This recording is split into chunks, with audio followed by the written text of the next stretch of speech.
We're all pretty familiar with the baking marvels of today. Let's go through some of history's finest instead. What cakes dominated what eras and why?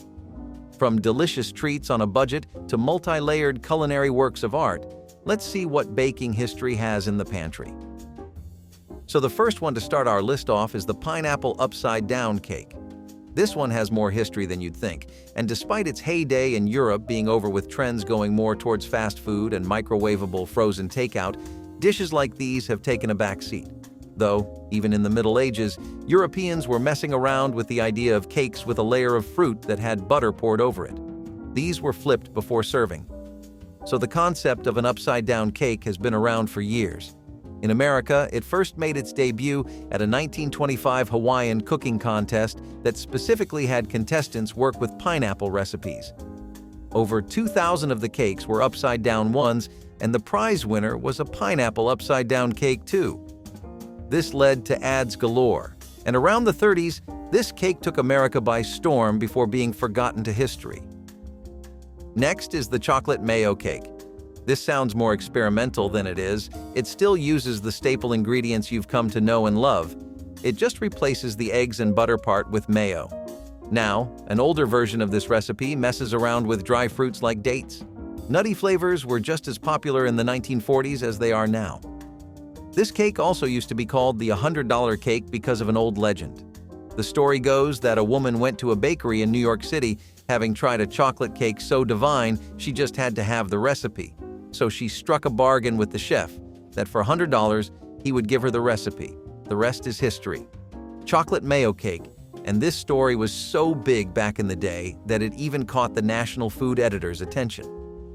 Mayo tends to be a condiment reserved for burgers and sandwiches or salad dressings these days, so you can definitely see why the cake went out of style. Not sure if the Sock It To Me cake stands out because of its unique choice in naming or because of it being the love child of a streusel coffee cake and a cheesecake, but it made its place in history nonetheless for the time it was there. The Duncan Hines Company came up with this around the 1970s. You could always find a simple recipe to make at home on the back of their golden cake mix boxes. One such cake was the Sock It To Me cake. But how'd it get the name? America got this phrase from England. Back then, it just meant giving someone a good cross or jab over their jaw. Lincoln Perry, in his 1945 performance of the musical Big Timers, used the phrase, and so the cake got its funky name from pop culture.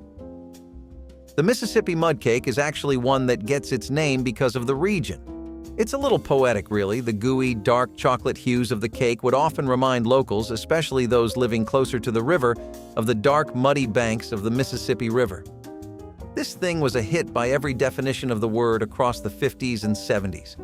To nail the flavor, though, you really needed to get the icing just right, but for locals, nailing the rustic look of it was just as important. Clothes make the man. Maybe frosting makes the cake. Kids would enjoy it with a side of toasty marshmallows. Adults would remember childhood days spent playing near the river over slices shared with tea. It was something that pulled the community together.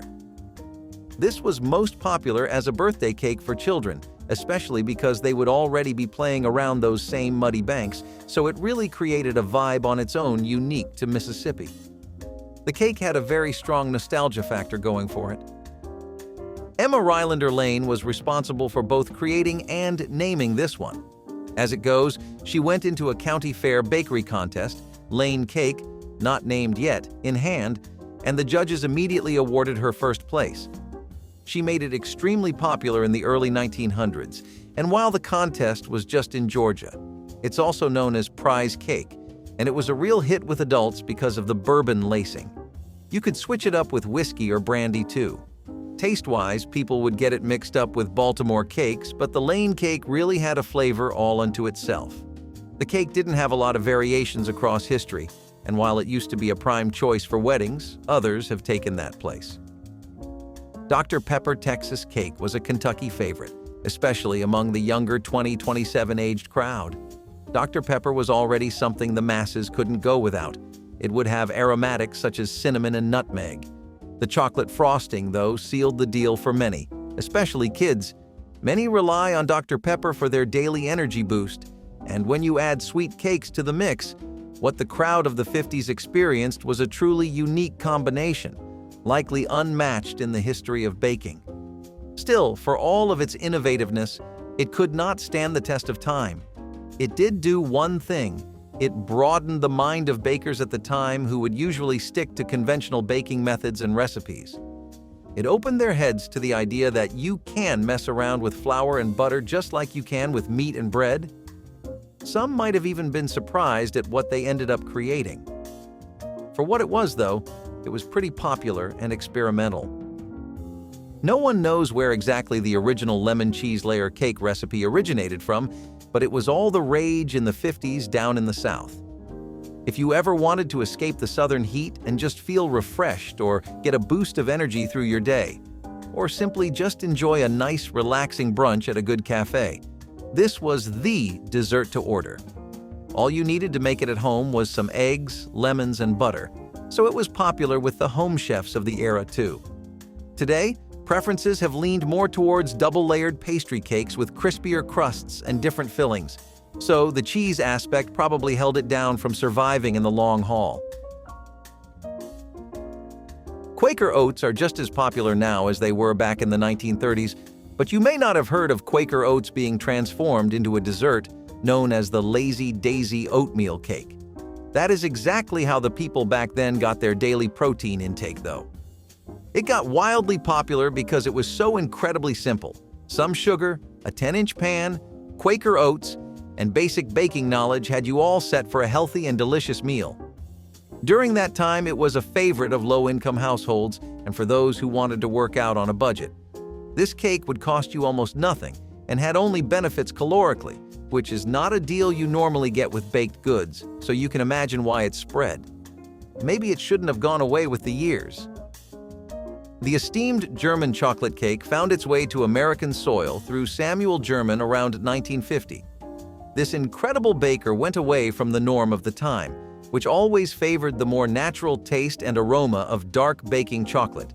It tends to be bittersweet, and people back then loved that. However, Samuel German would make a baking chocolate that was on the opposite end of the spectrum: sweet, warm, rich in flavor, and gently explosive when it would hit your tongue, like being soothed into a massage. Though, despite the incredible success he found with his formula back then, tradition would still overcome it, because most modern recipes prefer the standard dark baking chocolate now. Baba au Rum is another cake that came from outside the USA. Originating from Babka, a traditional yeast cake from Poland and Ukraine, Baba au Rum found its way to France, where it quickly became popular. The story behind is that the reigning king of the times, Stanislaus I of Poland, brought the recipe with him along to France, where the French went crazy for it. It appealed to their sweet tooths and ticked all the right boxes. It would have contrasting flavors, like savory notes from dry fruits like apricots, but also citrus-y from the aftertaste of oranges and lemons. You could always lace it with rum, too, another trend of the times. For people that were into that sort of flavor experience, it was like arriving in cake heaven. Sadly, this is a cake you'll rarely find being served anywhere now, as yeast cakes went down in popularity closer to the 2000s. Texas Chic cake was a complete legend in the southern state. Some accounts say that it was a 1930s hit, but there are cookbook recipes that date back from the 60s as well. Needless to say, it spent its time in the Texan spotlight. It had strong tastes of cocoa and vanilla, and the thickness of the filling and topping was to die for. However, its taste was not what made this cake so popular. It was its variety. People would recreate this in many different ways, with their own takes on the frosting, toppings, and layers. It's largely a forgotten staple, but if you are from the state, your grandparents probably have fond memories if you ask them. The Italian cream cake traveled the world before landing in America during the late 1950s. Having found its roots in Renaissance Italy, the Italian cream cake was introduced in Texas by an Italian baker who settled in America. You may rarely see this cake in bakeries today, but when it was first introduced, the cream cake was a hit. Many people would agree that the secret addition of 3 ounces of shredded coconut in a vanilla cream cake was what made it taste great. The cake got sidelined, however, as cheesecakes started gaining popularity in the United States.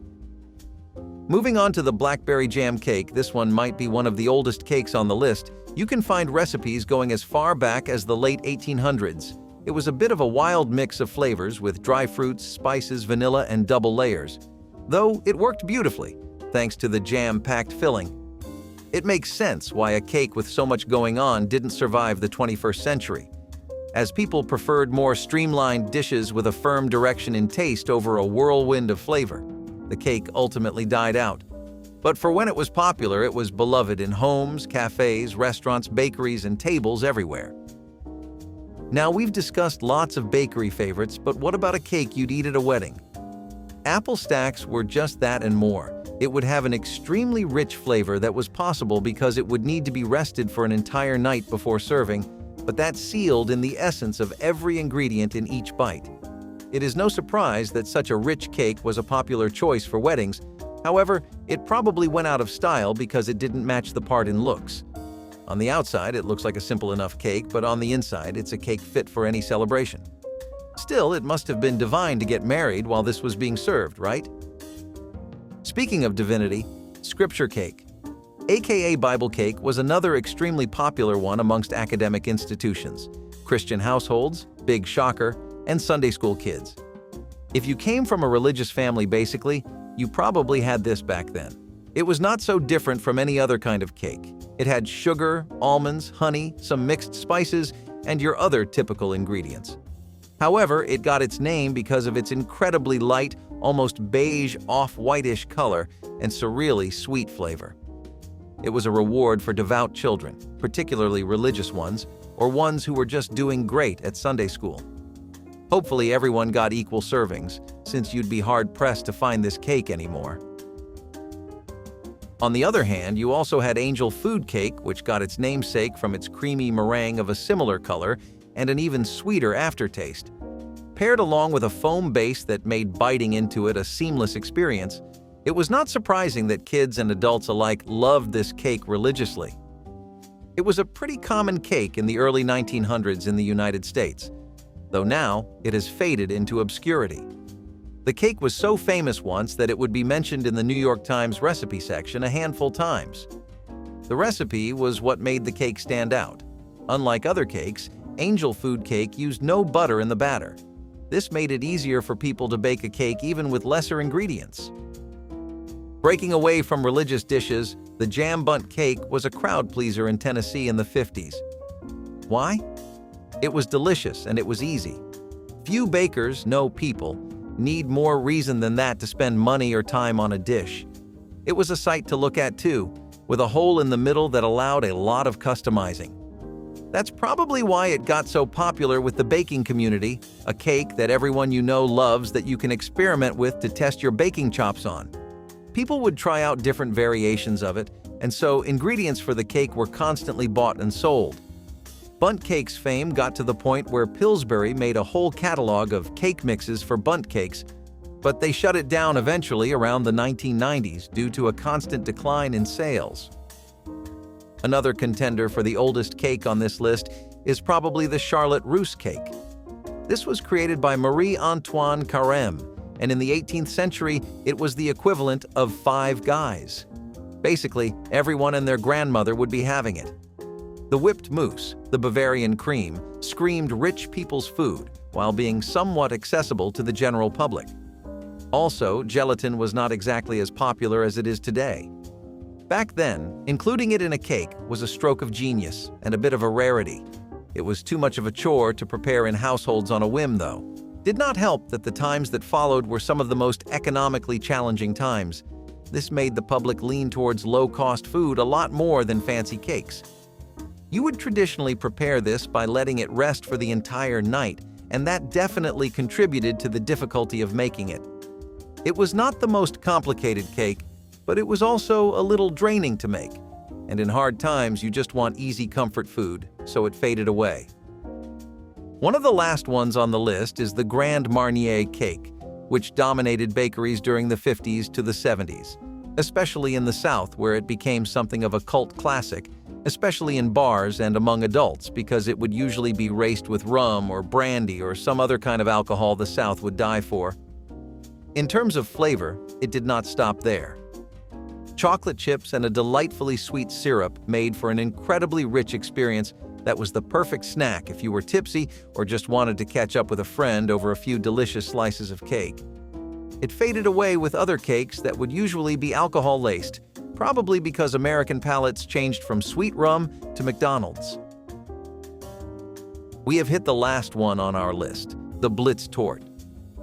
This had a rather cool nickname attached to it, the infamous lightning cake. Kind of conjures up images of one stunner of a cake, right? Or at least it gives off that vibe. You could find this as commonly as you would find actual lightning in the States. It would grace the backs of Betty Crocker books all across America and even internationally in Germany or towards Austria. It is hard to go wrong with custard, syrup, meringues, and cakes in one. This was particularly a favorite recipe for grandmothers to prepare for their grandchildren. This could be because it is an incredibly hearty and filling cake for everyone. It is sad that it had to disappear into the history books instead of being a consistent presence in the Crocker ones. Well, that does it for the list of 20 cakes that faded into history. Did these cakes ring any taste bells for you? If so, give this video a like and subscribe.